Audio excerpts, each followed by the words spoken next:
The Green Bay Packers are coming off of an unexpectedly good season.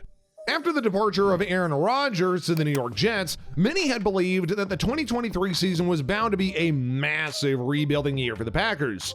However, with the emergence of Jordan Love, the Packers caught fire in the second half of the season and put together a very respectable playoff run. But we think that 2024 will be even better for the Green Bay Packers, and we're going to look at what it takes for them to be able to win the Super Bowl. Today, we're going to be breaking down the 2023 season for the Packers, who they picked up and who they lost in the offseason, as well as diving into some film and highlighting what set Green Bay apart from the rest of the league and what makes them capable of winning it all in the end.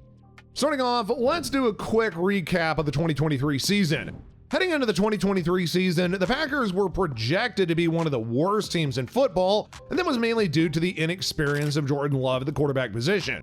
Now, while they were able to start out the year with a 2-1 record with a win over the Bears and the Saints, they followed up with a 4-game losing streak. And it was clear that the very young and inexperienced Packer core still needed some time to fully mesh together on the field. And this is exactly what they did. In the final 8 games of the regular season, the Packers went 6-2, picking up wins against the very talented teams like the Lions and eventually Super Bowl winning Kansas City Chiefs. In the postseason, the Packers picked up a win in the wild card round with a 48-32 shootout against the Cowboys. It appeared that they were going to pull off a shocking upset against the 49ers in the divisional round, leading 21-14 heading into the fourth quarter. However, Green Bay was outscored 10-0 in the fourth and were sent home by a final score of 24-21. Despite the failing to pull off an upset thing, this was still an incredible season for the Packers, especially when taking into account how low the bar was for them coming into the season. On offense, the biggest story was the emergence of Love as an elite talent in only his first year as a starter. He ended up finishing the year with over 4,159 yards, 32 touchdowns, and only 11 interceptions. To make this even more impressive, he accomplished that stat line with 0 established star receivers. The beauty of Love's success through the air this season came from the fact that he did impeccable when spreading the ball out. This made it almost impossible for opposing defenses to be able to hone in on just one particular pass catcher, and extremely difficult for defensive coordinators to be able to make a game plan for the Packers. Green Bay finished the season ranked 12th in passing yards and 3rd in passing touchdowns. With the extremely young core bound to only get better the more time that they shared on the field, this could be a very scary facet of the Packers roster in 2024. However, the passing game was not the only bright spot on their offense. The duo of Aaron Jones and A.J. Dillon proved to be a very difficult 1-2 punch to stop on the ground. Towards the end of the season, Dillon began to improve himself as the stronger option of the running backs, and this led to Jones signing with the Minnesota Vikings. Now, Dillon is clearly a versatile back who can get it done both on the ground and as an excellent pass catcher. He's extremely strong and tough to bring down, but still has respectable speed, which makes him a difficult cover in the passing game.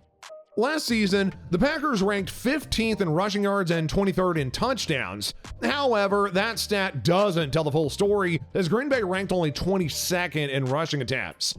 On the defensive side of the ball, the Packers were one of the best teams in the league when it came to stopping the pass. Despite their opponents running the 5th most passing plays in the league, Green Bay only gave up the 9th most fewest passing yards and 10th fewest passing touchdowns. The most shocking part of all this is that they accomplished this despite 2-time Pro Bowl cornerback Jair Alexander only playing in 7 games and not recording a single interception. Now, while the Packers did rank next to last in the league in interceptions and takeaways as a whole, they still found a way to make Green Bay a no-fly zone. However, the same can't be said about their rushing defense, as the Packers allowed the 2nd most rushing yards allowed and ranked 17th in rushing touchdowns allowed. Even with Green Bay featuring a talented duo of Luke Van Ness and Kenny Clark, who combined for 14 tackles for loss on the year, it's clear that Green Bay still has some of the holes in their defense whenever it comes to stopping that run game. However, the blame cannot be put only on the shoulders of the players. The scheme that the Packers ran last season put a much higher emphasis on stopping the pass than trying to slow down the run. and there's an obvious strong chance that this will change in the 2024 season. While Green Bay will obviously still be focusing on stopping opposing quarterbacks, their new hire at defensive coordinator Jeff Hafley should bring some much-needed change to the run defense. Last season at Boston College, Hafley's defense allowed only 35.3 rushing yards per game. Now, let's look at some offensive acquisitions here. Arguably the biggest signing that the Packers made this offseason was bringing in Josh Jacobs. While A.J. Dillon proved himself as a talented starting option, Jacobs brings a much higher level of play in the play-action game that head coach Matt LaFleur frequently runs. While this is the only major signing for the Packers on the offensive side of the ball, they're on paper bound to be a very scary unit, with the new addition of Jacobs paired with a huge jump that many of their top players are bound to make in the 2024 season. Throughout the draft, they made a big acquisition in the first round, adding Jordan Morgan to their offensive line. Even though the Packers already had the third fewest sacks in 2023, the addition of Morgan will add even more depth and talent to an already loaded offensive line. And what about defensive acquisitions? Well, on the defensive side of the ball, the Packers put in much more work this offseason, where they signed Xavier McKinney. Last season in New York, he finished the year with 3 interceptions, and along with this, the safety position is one of the not if the most important in Hafley's defensive scheme. While McKinney has flown a bit under the radar during his time with the Giants, there is a strong chance that he has a breakout season in 2024 with the Packers, further bulking up an already elite pass defense. With their first pick in the second round, they added linebacker Edgerrin Cooper from Texas A&M, giving the team much needed help in run support. And along with this, they used their second pick in the second round to add even more depth in the safety position by selecting Javon Bullard out of Georgia. The duo of McKinney and Bullard will flourish in Hafley's system. Now, the big question is why the Green Bay Packers will be able to win the 2024 Super Bowl. Well, despite finishing the season only 9-8, the Packers were only a couple of plays away from taking down San Francisco and making it to the NFC Championship game.